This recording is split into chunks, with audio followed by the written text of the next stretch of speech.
Good afternoon, this is Sean Golding with Golding & Golding, here to discuss the basics of what to do if you're a U.S. person and you have accounts, assets, investments, or income in Singapore, how to report, how it works on your U.S. tax return. Baseline perspective, U.S. person, you have to report your worldwide income and your worldwide assets. U.S. person is more than just U.S. citizens. It's U.S. citizens, legal permanent residents, foreign nationals who meet the substantial presence test. So what do you have to do? Let's start. Income, right? Generally, all income is taxable. Doesn't matter if it's tax deferred overseas. If you're a U.S. person and you generate that income, the baseline perspective is that it's taxable. Now, you may have foreign tax credits available. You may qualify for the foreign earned income exclusion. But from a baseline perspective, if you have foreign income, you have to report it on your U.S. tax return.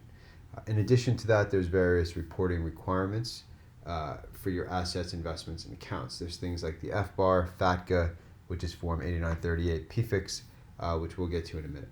Now, one very important thing to keep in mind with Singapore is that there is no tax treaty. And since there's no tax treaty, some of the benefits you may get from other countries like India, Japan, UK, things like countries like that, you don't get those benefits here. You can't say, well, under Article X or Y of the treaty, I'm not taxable. And that can have an impact on your CPF, which we'll get to in a minute.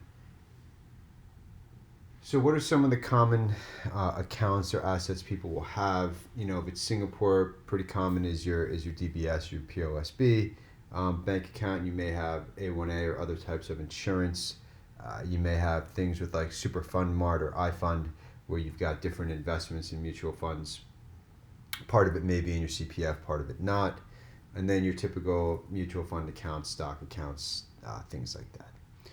CPF, right? CPF is the big issue oftentimes when people come to us. And so with CPF, the problem is there's no treaty, so there's no immediate tax deferred status. Back, I think it was 96 and 1997, the IRS had issued some memoranda. Those memoranda said that basically the contributions by an employer on behalf of a U.S. person into the CPF are taxable, and so is the growth.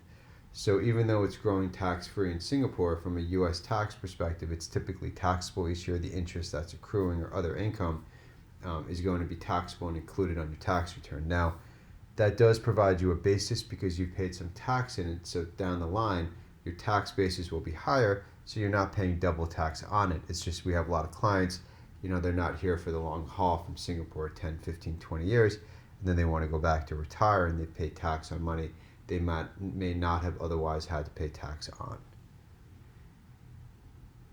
So some of the common forms that a taxpayer may have to file is the FBAR form, bank and financial account reporting. It's more than just bank accounts, right? Bank accounts, investment accounts, insurance with surrender values, pensions, things like that. It's if a person has more than $10,000 in annual aggregate total, not just per account, it's filed electronically directly on the FinCEN website. It's technically not an IRS form, but the IRS did take over enforcement back in 2003. FATCA is Form 8938, common form when you have assets, specified foreign financial assets. Now, unlike the FBAR that has a straight $10,000 threshold, the threshold for filing Form 8938 will vary depending on if you're a U.S. resident or foreign resident, whether you're married, filing joint, separate, or single. There's other more kind of intricate forms. You've got the Form 8621, which is for PFIX, passive foreign investment companies. Typically, it's going to be a holding company or a mutual fund for most individual taxpayers. Gifts and trusts, depending on the size and if there's any distributions, may have to be filed on Form 3520, 3520A, as in Apple. There you go, Adam or Apple, right? So the two things to keep in mind with that is the filing due dates are different and the extension forms are different as well.